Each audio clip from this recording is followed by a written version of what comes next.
Vamos a la segunda parte de este su programa de CR Prensa.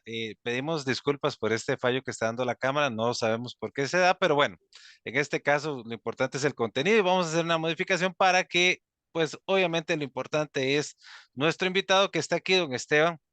Bueno, don Esteban, vamos a continuar en este caso, este servidor de manera minimizada y usted como el importante en este caso como la entrevista. Don Esteban, pregunta importante que siempre es necesaria hacer. Tenemos el desafío del narcotráfico. Para nadie es un secreto que el narcotráfico tiene muchos recursos. Le echan la culpa al narcotráfico de la gran cantidad de muertes que hay en el país. El país pues, cierra el año más violento de su historia. Ajustes de cuentas prácticamente todos los días y a toda hora, ¿verdad? En todo el país, escoja cualquier esquina y ahí en esa esquina encontrará un antecedente de ajuste de cuentas. Miles de personas han muerto. Un reportaje de CR Prensa. En los últimos 8 años se calculan 5.000 muertos por tema de homicidios y tema de ajustes de cuentas también son miles de personas. O sea, Costa Rica dejó de ser aquella Suiza centroamericana, aquel lugar de paz, y nos encontramos en una situación de un estado donde el narcotráfico tiene voz cantante. Tengo que tocar este tema y le pido con todo respeto que me lo atienda porque es algo que a muchas personas le está preocupando. El narcotráfico con estos millones, con este poder violento que controla prácticamente todas las esquinas de este país y los policías con apenas salarios de 500.000 colones, usted que tiene tantos años en la corporación, ¿no se ven tentados los policías constantemente y presionados por los narcotraficantes? Y se lo digo así de manera honesta. ¿Por qué es importante decirlo? Porque tenemos que valorar a los buenos policías y realmente fortalecerle las condiciones. Pero también hay que ser realistas. En algún momento está sucediendo en muchos lugares del mundo, sucedió en Colombia, sucedió en México, sucedió en Centroamérica, que la policía se pasa de bando ante la desprotección por parte del Estado. Costa Rica está pasando ese tipo de cosas, don Esteban. Con respecto al tema, sí es un tema que como odioso tratarlo, ¿verdad? No le puedo decir a usted que como toda institución no vaya a sufrir este tipo de falencias. Expuesto a los policías a estas situaciones, claro, me imagino que tiene que haberlo. No vamos a tapar el sol con un dedo, no vamos a mentir a la ciudadanía, pero sí le puedo decir que esta es la mínima. O sea, no es el grosso policial, no es el grosso del cuerpo policial que puede incurrir en este tipo de actos. Creo que este es verdaderamente loable ver que todavía persiste dentro de nuestros cuerpos policiales la integridad. O sea, no significa que todos seamos así, pero sí su gran mayoría. Tengo compañeros que han sido intachables en su función policial y tentaciones. Bueno, tentaciones vas a encontrar tú en todos los ámbitos, en todos los gremios. Desde, por ejemplo, te puedo decir, los profesores, algunas veces, digamos, por decirte algo, padres que quieran comprar sus notas, también se ven expuestos a estas cosas. Y si, digamos, te puedo decir tal vez algunos abogados, algunos juristas, la policía no es la excepción. La policía no viene a hacer la excepción en este tipo de casos. Estamos frente a personas que manejan no 100 ni 200.000 colones, estamos hablando de millones de colones, algunas veces hasta podemos hablar hasta en dólares, millones de dólares que se manejan por parte de las agrupaciones narcotraficantes de este país. Es preocupante, claro, es preocupante y el gobierno debería empezar a velar por esa concientización, por ese haber de dotar de más recursos monetarios para que los policías definitivamente no caigan en esas tentaciones.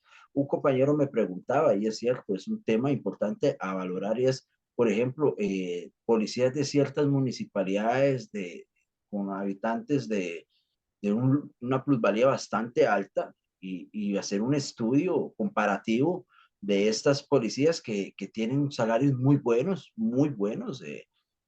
ver el, digamos, el índice de corrupción que pueda existir. Entonces, y comparar y ver qué tanto puede afectar o disminuir la corrupción dentro de los cuerpos policiales con salarios más dignos. ¿A qué me refiero? Bueno, por lo menos el policía ante una situación dada puede pensar un poco más y no caer en estas tentaciones, puesto que tal vez tenga un buen salario, un buen puesto y no quiera, como dice uno en el argot, jugarse, la verdad.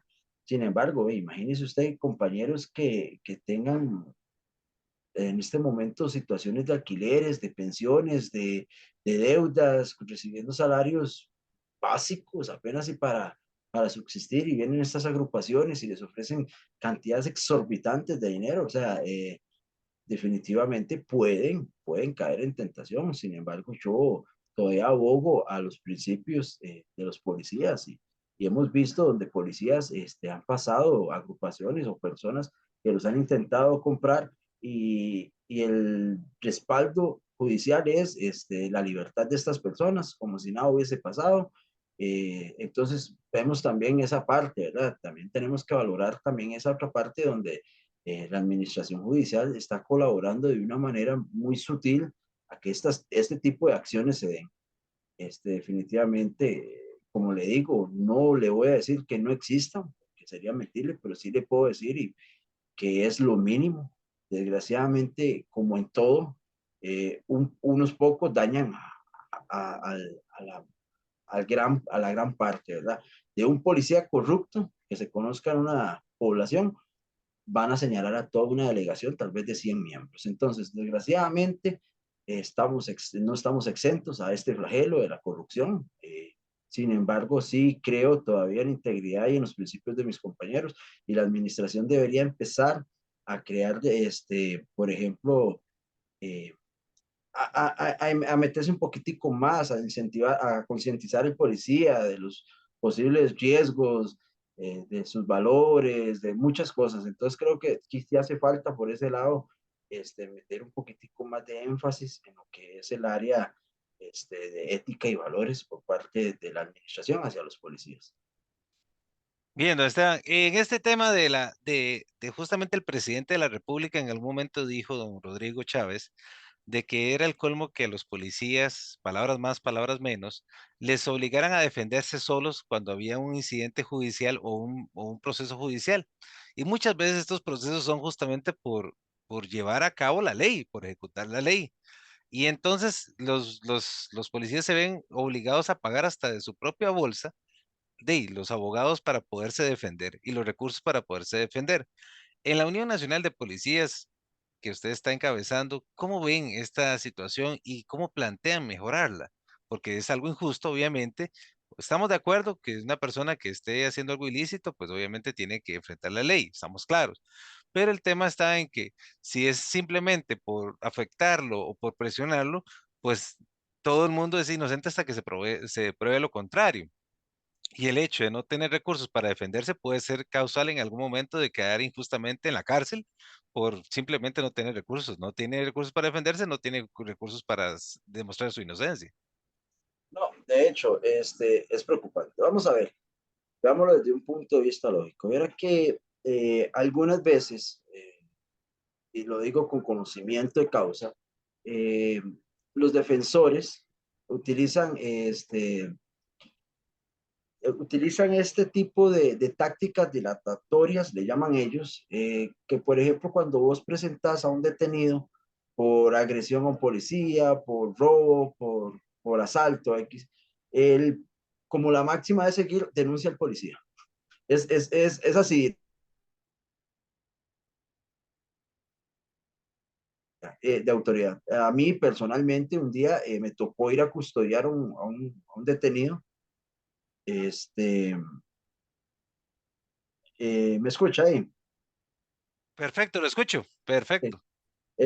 Me ha tocado presentar un detenido y el detenido había tenido una gresca con otra persona por cuestiones de un asalto que había cometido con un cuchillo y resulta y acontece que en aprehensión de porque fue una aprehensión civil, lo golpearon se presentó al hospital y cuando íbamos caminando hacia el pasillo para presentarnos, nos topamos un defensor ahí y la primera pregunta es, ¿qué le pasó? ¿El policía le pegó? O sea, estamos como acostumbrando a la ciudadanía a esto. Entonces, tenemos que tener claro, el policía cuando se ve involucrado en este tipo de cosas, llámese, digamos, agresiones, que el policía se defiende y golpea a una persona o en una trifulca, en una riña, como por ejemplo lo pasaba hace poquito, hace días, antier o ayer en Alajuelita, un ejemplo, donde vemos personas etílicas, agresivas, tirando de todo y el policía pues sí tiene que defenderse a como puede, porque así es, en ese tipo de grescas y el que ha estado metido en esto sabe que los golpes van y vienen de todas direcciones, botellas, piedras, palos, mujeres se meten a aruñar, a golpear, a escupir, o sea, eso es como una guerra campal, usted no sabe de qué dirección, todos los policías empiezan a defenderse a como pueden, están en inferioridad numérica, hasta inferioridad física, porque hay personas muy corpulentas, con mucha fuerza. Entonces, ante estas cosas, muchas de estas personas son presentadas a la corte y la opción más válida es denunciar al policía. Entonces, el policía se enfrenta a un abuso de autoridad en función de su trabajo, porque recordemos que el policía no fue a buscar agredir a nadie, el policía no fue a buscar a herir a nadie, el policía está cumpliendo sus labores. Entonces, en función a esto es que los hechos se dan y ¿qué es lo que pasa? Bueno, estamos metiendo al policía dentro del mismo saco del ciudadano promedio, que no estoy diciendo que es que el policía tenga que ser exento, no, debería verse con un ojo distinto y tratar de valorar un poquito más qué fue lo que pasó. Sin embargo, un ciudadano hoy por hoy llega y demanda a un policía por el simple hecho que no le cayó bien, porque tal vez tiene muchos años de trabajar en su comunidad y va y lo denuncia por abuso de autoridad, y muchas de esas denuncias están prosperando. Y eso es muy preocupante. Entonces, ¿qué es lo que pasa? Que ya el policía actúa con temor, el policía se mete en estas grescas con miedo. ¿Por qué con miedo? Porque al final de cuentas está jugando con la comida de su casa, entonces, y con su sustento, con el sustento de su familia. Entonces, ese es el mensaje que le estamos transmitiendo a los policías. Si actúas, te acuso. Si no actúas, te acuso. Entonces el policía muchas veces se ve contra la espada y la pared. Vemos compañeros que les da miedo defenderse, compañeros que han sido agredidos.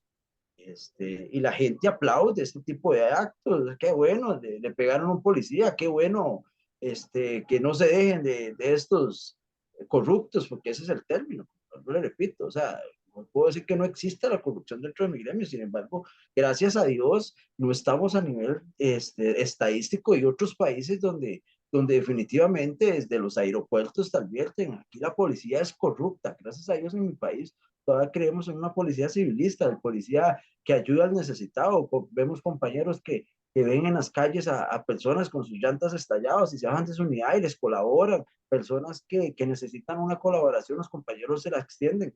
Hemos visto compañeros sacar de sus bolsas para tal vez de comprar y alimento a las personas de la calle, ayudarlos.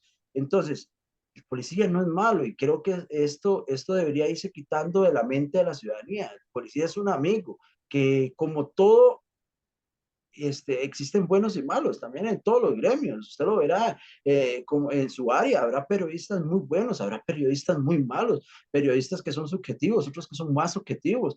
Hay policías que son buenos, hay policías que también son malos, hay policías que también acarrean mucho estrés. La función policial no es fácil, como les repito. Si hay un incendio, el policía es el primero en llegar. Si hay un atropello, el policía es el primero en llegar. Si hay un herido, el policía es el primero en llegar y absorbe y va absorbiendo constantemente y diariamente todas estas cosas y desgraciadamente como humanos erramos muchas veces en nuestra función, en la aplicación de la ley, en el uso de la fuerza, erramos tal vez en la aplicación de la normativa, pero es parte de todo un conjunto de falencias que va presentándose dentro del Ministerio de Seguridad Pública y de los diferentes cuerpos policiales. Ok, vemos también, por ejemplo, vamos a irnos un poquitico más a otra área como el área penitenciaria, le repito, un área donde definitivamente están en un abandono completo y absoluto por parte de las jefaturas, por parte de la administración, tienen una ley mortaza, parece que cada centro penal es como una nación independiente donde tienen un gobernante y es y este gobernante viene a fungir como un totalitarista, es lo que él dice y se acabó, y punto. Y digamos, los policías temen a manifestar sus descontentos, sus molestias, porque vemos el caso, el último caso de la policía de Terrazas, eh, donde más de 100 policías se alzan la voz, se manifiestan, se molestan, porque hay una jefatura inmediata que los está acosando, que los está perjudicando, que está tomando malas decisiones, que está mal administrando el lugar. Me hablan los compañeros de que esa cárcel, a pesar de que es una cárcel sumamente nueva, presenta deficiencias a nivel arquitectónico muy grande, a nivel de construcción tiene fallos bastante grosos, bastante grotescos, que indican, Esteban, definitivamente esto no fue construido como una cárcel convencional, esto definitivamente es una bomba de tiempo, es una bomba de tiempo, es una cárcel nueva, pero es una bomba de tiempo, no está reuniendo las condiciones de seguridad necesarias para hacer un centro penitenciario. Entonces, en aras de toda esta situación, de los policías los ahorillan a tanta presión que más de 100 de ellos deciden manifestarse, y al día de hoy tenemos más de 100 policías de todo un centro con un proceso abierto donde las amenazas van desde una suspensión de un mes hasta el despido. Y generalmente en este tipo de casos la segunda es la que priva. Verá que sí es preocupante, es muy preocupante lo que los compañeros de este centro me indican. Ya tienen ellos el apoyo de otros movimientos que están en defensa de sus derechos y aplaudimos esta acción porque todo lo que sea en aras a la defensa del gremio policial, nosotros siempre vamos a estar de acorde, sin ningún tipo de celo profesional ni de movimiento, ¿verdad? Porque al final de cuentas, este movimiento nace con el afán de colaborar de gran manera o en la mínima manera, pero vamos a colaborar, ya sea entrando de lleno a las luchas o apoyando las luchas de otros movimientos. ¿Por qué esto? Porque definitivamente no puede existir la desunión ni a nivel sindical, ni a nivel de movimiento, ni a nivel gremial. Entonces, la unión es una y el objetivo es obvio, es en pro de las mejoras de las labores policiales. Ok, vamos y continuamos con esto. Me dice la compañeros que policías han sido despedidos por el simple hecho de tener dos cargadores de teléfono celular. O sea, hay un caso muy específico que me gustaría comentárselo para que la gente vea el nivel de terror que se vive dentro del cuerpo policial de esto, y es que me comentaba un compañero que uno de ellos fue despedido por el simple hecho de que una semana, pues ellos trabajan una semana sí, una semana no. Una semana el compañero uno, digamos así, nombrémoslo así, el compañero uno dejó su cargador olvidado. Llega un compañero que iba saliente y le prestó el maestro, yo se lo presto. Le prestó el cargador, el compañero lo agarra, lo utiliza, sale libre. Cuando él regresa, el compañero uno regresa con su cargador personal y el cargador del compañero, pero al ingreso no se topa con el compañero y al ingreso le detectan estos dos cargadores y aparentemente lo que se dio fue un despido por pérdida de confianza. Entonces, no se tomaron a la molestia de investigar qué era lo que estaba pasando realmente y simplemente el compañero fue despedido. Esto es lo que ellos me manifiestan. De ser así, de ser corroborado, creo que definitivamente vendría a violentar muchos de los derechos laborales de muchos compañeros policías. Entonces, como se ve violentado este tipo de actos, más bien este tipo de derechos, muchos compañeros optan por mantenerse al margen, de callar muchos abusos, de callar muchas cosas que están pasando dentro de los centros para no verse perjudicados, porque al final de cuentas, Miguel, y usted lo sabe, usted no se mete a un trabajo para divertirse, usted se mete a un trabajo para alimentar a su familia, para tener un sustento en su casa, y resulta y acontece que este sustento esta fuente de ingreso puede verse en cualquier momento este, eliminada, ¿verdad? Entonces el temor de muchos compañeros es, y prefieren callar y seguir viviendo los abusos a verse sin trabajo. Don Esteban, ¿qué es para usted el deber de obediencia? Justamente dentro de eso que estamos hablando, porque justamente para muchos el deber de obediencia es hágale caso al cacique, que hace lo que le da la gana en tal lugar y que comete toda clase de abusos. ¿Ustedes cómo interpretan ese deber de obediencia a la luz de la ley? Ok, toda voz o toda orden bien dada es acatada y es recibida y se va a ejecutar. todo jefe que llegue a poner disciplina a un centro, pero una buena disciplina, una disciplina enfocada a la legalidad, nunca nosotros vamos a estar en contra de esto, ya que es donde está la disciplina, está el orden, definitivamente. ¿Qué es lo que pasa cuando ya se rompe esta figura de disciplina y se vuelve en un abuso de poder? Como decís vos, bueno, o hacen lo que yo digo o se ven perjudicados, y es lo que está pasando en algunos centros. Tengo compañeros que me dicen, no, el director de este centro, intendente le llaman ellos, es una maravilla, aquí trabajar es definitivamente es muy bueno, y tengo otros que dicen, aquí esto es el infierno en la tierra, vivo preso, mal alimentado, vivo mal dormido, mal pagado y tras de eso perseguido. Entonces, este cuerpo policial penitenciario sufre grandemente y las estadísticas así lo dicen, muchos de ellos con desintegración familiar, desarraigo familiar, ansiedad, estrés, problemas a nivel psicológico, que esto también va a representar en problemas de salud físicos, hipertensión, diabetes, obesidad, este, bueno, de diferentes enfermedades que le están acarreando. Y todo esto es a ese mal llamado deber de obediencia. Y aquí yo siempre he inculcado a los compañeros, bueno, las jerarquías hay que respetarlas, eso no se va a quitar. En toda buena organización tienen que haber líderes, tienen que haber jefes que ordenen la casa. Ok, tenemos buenos líderes, sí, pero también tenemos muy malos líderes. El deber de obediencia llega hasta donde la lógica dicta, o sea, una orden, y es imperante, una orden mal dada no se acata. Pero ¿qué es lo que está pasando? Que muchas veces, como te repito, aunque las órdenes son malas y nosotros conocemos que las órdenes son mal dadas, muchos compañeros deciden callar porque al final de cuentas la voz de ese cacique que tú llamas es más escuchada y tiene más fuerza que lo de los demás personas. Entonces, eh, muchas veces los compañeros se ven orillados a obedecer órdenes que tal vez ellos están en desacuerdo de cómo se están dando, pero tienen que obedecer para no verse afectados, para no verse perjudicados. Ok, ¿qué viene a ser mi movimiento o nuestro movimiento? Porque detrás de mí tengo grandes compañeros, todos policías, con su deseo de meterse lleno en estas luchas, de estar con el banderazo del sindicato para empezar a modificar estas conductas de abusos de poder, todas las áreas policiales del país.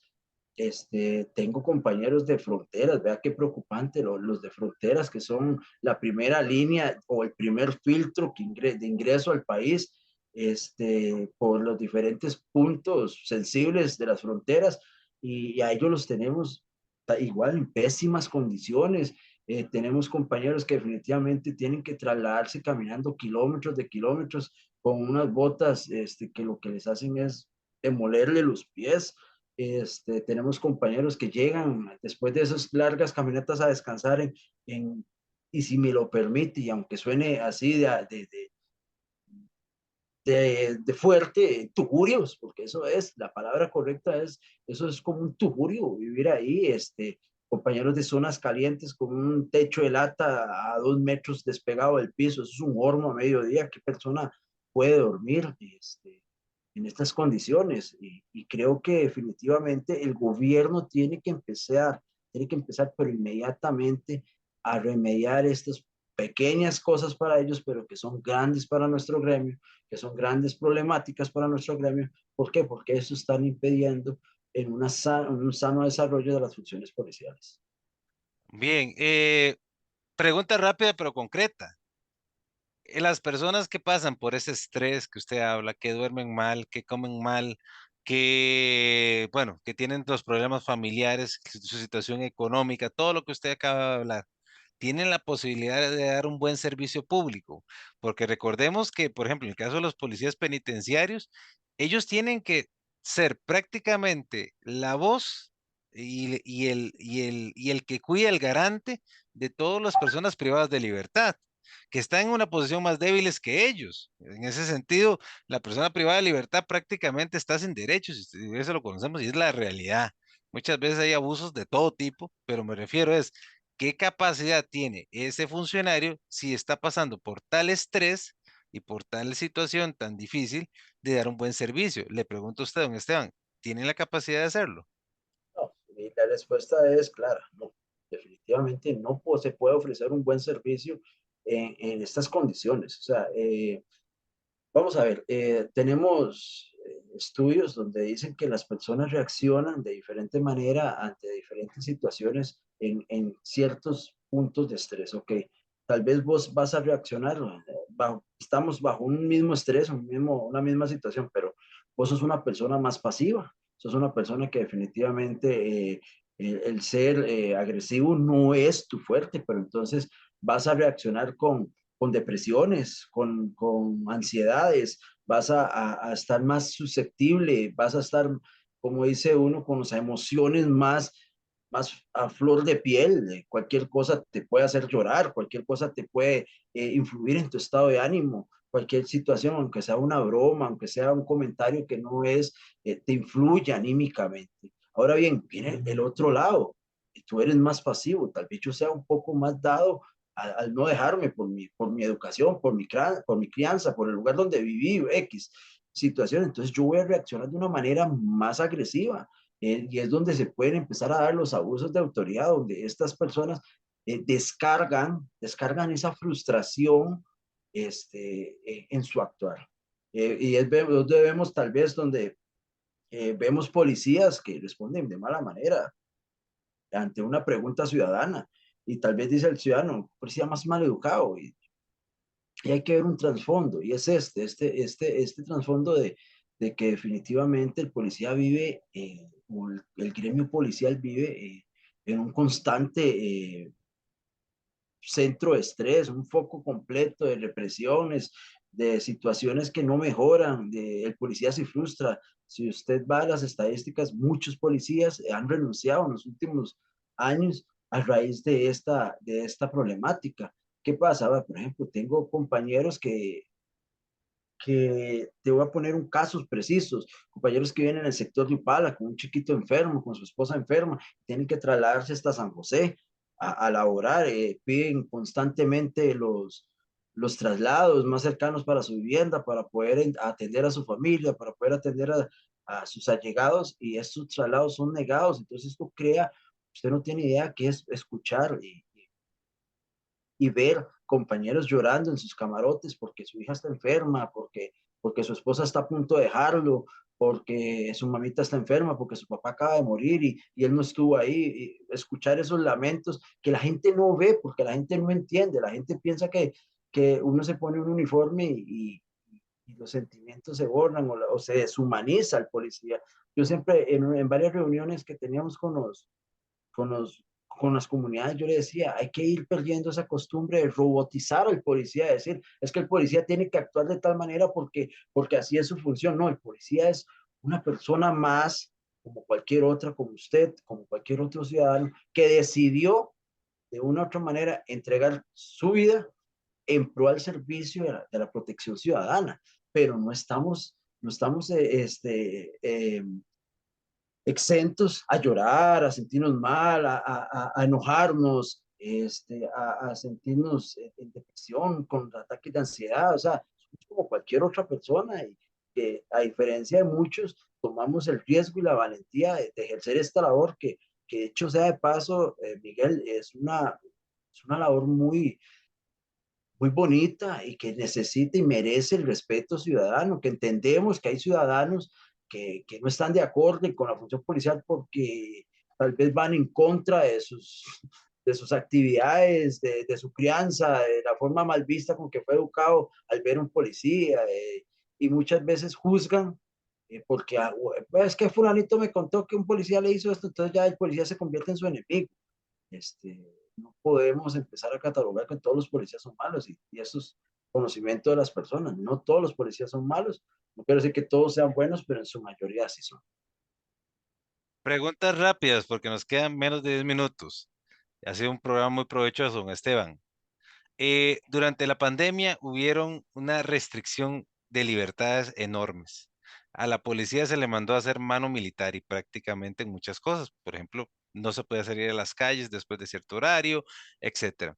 La gente la toma contra la policía porque es el rostro que mandan los gobernantes a hacer el trabajo sucio, pongámoslo así, porque hay que decirlo. ¿Ah? A ustedes les toca la parte fea, enfrentar a la gente y aplicar las disposiciones que mandan otros de atrás. Le pregunto a usted en concreto, con el tema del deber de obediencia y todo esto, muchos policías durante la época de los últimos 3, 4 años, en donde hubieron estas violentas acciones en contra de la ciudadanía, alegaban el deber de obediencia, que les mandaban órdenes para agredir a fulanos y a sutanos en las manifestaciones, etcétera. ¿Usted cree que eso se justifica desde el lado de la autoridad? Le explico por qué. Porque ustedes son parte del pueblo y una de las cosas que es muy curiosa que siempre el pueblo, cuando hay hasta las manifestaciones, recuerdo mucho el tema de que dan agua a los mismos oficiales de policía que están horas llevando sol. Muy probablemente la gente encargada de fuerza pública ni les interesa que si sus elementos están tomando agua o si han comido ese día, pero la gente sí les interesa, al pueblo les interesa porque los ven parte del pueblo. Y hay veces en donde cuando hay estos tipos de abusos hacia la gente, en donde hay agresión de parte de la autoridad, el pueblo se siente como dolido. Y eso es más o menos el término que yo encuentro. Igual en las barriadas se encuentra mucho eso de que hay como una especie de injusticia hacia la gente porque la gente no la toma contra la policía ni cosa por el estilo. Ese tema, ¿cómo lo ven ustedes? Porque yo también creo que hay necesidad de capacitar, porque obviamente hay límites en la ley. Hay límites y hay cosas en donde se pueden resolver dialogando. Ustedes son muchas veces las personas que tienen que encargarse de dialogar en los barrios, pero cuando son estas órdenes superiores que tratan de reprimir la acción social, a la gente eso le incomoda. ¿Cómo lo ven ustedes, don Esteban? Bueno, es que es un tema bastante controversial, Miguel. Es un tema que definitivamente podríamos hablar largo y tendido, pero tratando de hacer un énfasis, creo que ahí hay responsabilidad de ambas partes, o sea, tanto de la población como el policía. Muchas veces, ok, vemos la parte donde un policía reacciona, tal vez de muy mala manera, como le repito, y vos lo has hecho énfasis en ese tipo, es por la falta de capacitación. Aunado a este tipo de focos de estrés que te voy diciendo, este, tal vez estar todo un día parado bajo el sol con un casco, con un escudo, con un equipo antimotín, te estás cocinando bajo esas condiciones y llega la ciudadanía y empieza a tirar, a arrojar piedras, empieza a quemar llantas y empiezan a afectar también, que hay que ver eso, la afectación al resto de la población, al resto de la ciudadanía. Yo soy muy enfático a que nos manifestemos. De hecho, mi movimiento ha llamado en 2 ocasiones a manifestarnos de una manera pacífica, de una manera digamos, al estilo muy, muy tranquila, pero muy, muy fuerte a la vez. Vamos con muy respetuosos, nos hacemos a una orilla de la calle, caminamos, hacemos la bulla, nos hacemos sentir, pero tratamos de afectar en la mínima cantidad a las personas. ¿A qué me refiero? Bueno, hubieron bloqueos, don Miguel, hubieron bloqueos muy fuertes, donde si pasaba un camión los cerraban a pedradas, les quemaron cabezales, se perdieron grandes productos de personas que también estaban trabajando. Entonces, fue como una combinación de cosas que se fueron dando y sí, obviamente hubieron abusos por parte de policías, también hubieron policías sumamente lesionados, agredidos, hubieron otras partes que fueron ejemplo, las personas manifestándose, los policías del otro lado, las personas se acercaban con sombrillas, les daban agua. Creo que al final de cuentas eso es democracia, poder usted expresar libremente sus inconformidades y sus molestias sin afectar los derechos ajenos. Que con respecto a que digamos, de que el pueblo, de que el gobierno mandara a golpear directamente a los ciudadanos, bueno, vamos a ver, no me cabe, no me puede, no me creo en que no es así. Vamos a ver, que el actuar tal vez se debió a una serie de situaciones, pero yo en lo personal, desde mi área, yo nunca he escuchado llegar a decir un jefe, es que vayan a agarrar a garrotazos a los manifestantes, ¿no?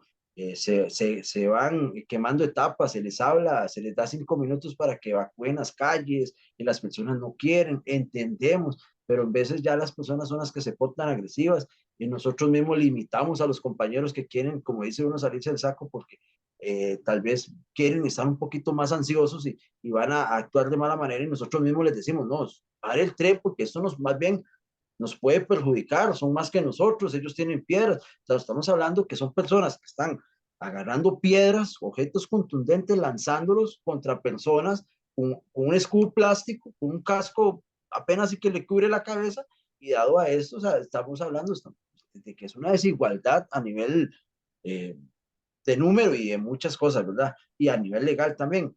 Eh, yo definitivamente le ofrezco una disculpa a la ciudadanía si en algún momento estas acciones pues se salieron de control. Tal vez no sea el adecuado, pero digamos, como policía, muchas veces nosotros decíamos, bueno, es que qué pena que se den estas cosas porque nosotros también somos pueblo, nosotros entregamos un uniforme, de igual manera nos vemos afectados por la canasta básica alta, por los altos precios, por el combustible, por los servicios, también somos pueblo. Y yo siempre le hago un llamado a los policías que van a participar de este tipo de actividades, es ser empático con las personas que tenemos enfrente, pero también le pido a la ciudadanía, recordemos que también la empatía va para ambos lados. De frente tenemos seres humanos que, como dice usted, tienen familia, tienen emociones, tienen situaciones difíciles y que al final de cuentas están ahí no porque quisieron. Ninguno de nosotros nos levantamos hoy y dijimos, voy a ir a agarrar voy a meterme a una manifestación de estas, a combatir el pueblo, ¿no? Es parte de nuestra labor, porque ¿qué pasaría si la policía no se hace presente, Miguel? Analízalo hace un segundo. ¿Qué pasaría si la policía no se hace presente en este tipo de actos? Bueno, lo vimos, que se metían a los comercios, golpeaban a las personas que no estaban de acuerdo a las manifestaciones, les quemaban los carros, cabezales, les quitaban los productos de los containers. O sea, estaríamos viviendo totalmente una anarquía sin la policía. Entonces, desgraciadamente somos la cara, como decís vos, la cara de las decisiones que se toman arriba, pero desgraciadamente muchas veces no queremos estar ahí, pero nos toca estar por cuestiones laborales. Cerramos con un minuto, un mensaje al señor presidente, a los diputados y a los magistrados de un minuto, porque nos quedan 2 minutos de programa. Entonces, Ok, algo concreto. algo concreto, vea, yo llamo definitivamente a la paz. Llamo a la paz entre medios de comunicación y la presidencia. Llamo a la paz entre los tres poderes de la República. Definitivamente creo que el señor presidente, como representante máximo del Estado, debería llamar a los tres poderes, debería llamar a los medios de comunicación, bajar las armas, bajar los egos, bajar los humos. Definitivamente necesitamos unirnos como pueblo, necesitamos representantes de los pueblos en esas reuniones en aras de que definitivamente tratemos el tema país, que es seguridad y narcotráfico. Definitivamente creo que es hora de empezar a poner los intereses propios abajo, empezar a pensar, ¿por qué? Porque al final de cuentas, en una situación de inseguridad va a sufrir desde el que no tiene nada a cómo va a sufrir el que tiene mucho, porque al final de cuentas, el que tiene mucho puede perder a un familiar, puede verse, hace poquito vemos a un empresario que fue secuestrado porque tiene dinero. Entonces yo creo que ninguno de estos es exento a esto. Entonces creo que es hora de hacer un llamado a la paz, es hora de que se sienten y hablen y que solucionemos este país como tiene que ser. Muchísimas gracias, don Esteban. Excelente programa. Como siempre, aquí cerramos con una oración. Y hay dos referencias bíblicas pequeñitas, porque justamente vemos el caso, por ejemplo, de nuestra amiga, doña Kimberly Soares, que fue herida en la policía, que fue herida en cumplimiento de su deber, y en referencia a muchos otros que han dado la vida por, por la ciudadanía. Dice la referencia bíblica que está en Juan 15:13: no hay mayor amor que este, dar la vida por sus amigos. Y eso es lo que hacen los oficiales de la fuerza pública y mucha gente que ha dado la vida por este país. Dios Padre Todopoderoso toma el control de nuestro país, bendícenos, y ese llamado de paz que hace don Esteban sea generalizado a todo el país. Lo decretamos en el nombre poderoso de Jesús. Amén y amén. Muchas gracias por haber estado con nosotros, y este programa ha sido un placer llevarlo. Que tengan muy buenas noches.